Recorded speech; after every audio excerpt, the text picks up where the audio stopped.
Market snaps 8-day winning streak. What's going on with it? And is this the beginning of a bigger correction? That coming right up. Yesterday, the markets did sell off here, just fractionally, almost entirely driven by the sell-off in Tesla shares, which drug down the market by about 33 basis points at the close. However, this correction really not all that surprising here because, again, as we've talked about on this show here for the last couple of weeks, we've had this money flow sell signal in place. And again, markets were kind of starting to struggle with their advance. They'd gotten more than 2 standard deviations above the moving average, had the money flow sell signal in place. That all led to the market not being able to make some substantial gains here. And of course, the sell-off here, because of the extension, because of the overbought conditions, because of the sell signal, not surprising, got a little bit of a sell-off yesterday in the markets. And again, some further weakness in asset prices would certainly not be that surprising here for a couple of reasons.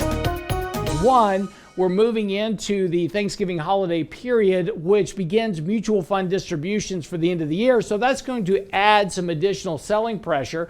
B, a correction back to the 50-day moving average also would not be surprising because options expiration is occurring next Friday, which right now we have a massive amount of call options out in the marketplace. So a rolling over of those options could certainly add to some selling pressure in the markets. And again, if we go back and looking at previous tests of the 20 and the 50-day moving average going back to February of this year, those all align with options expiration days because of that rolling of options and the selling pressure that gets put into the markets. Another area outside of this that's also equally important is looking at bonds. Despite the fact that everybody's talking about how interest rates have to go up because we have surging rates of inflation, actually just the opposite has occurred. In fact, interest rates have been falling back down to around 1.3, 1.4%. Now, that has led to a very oversold condition, and we're very close to triggering a buy signal, which suggests that we could see a little period here of rising interest rates, maybe up towards 1.6%.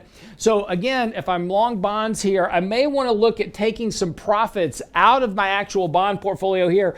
TLT, as an example of the 20-year bond, has had a very nice rally. Has gone from 141 to 152. That's about 10 points here. Very overbought.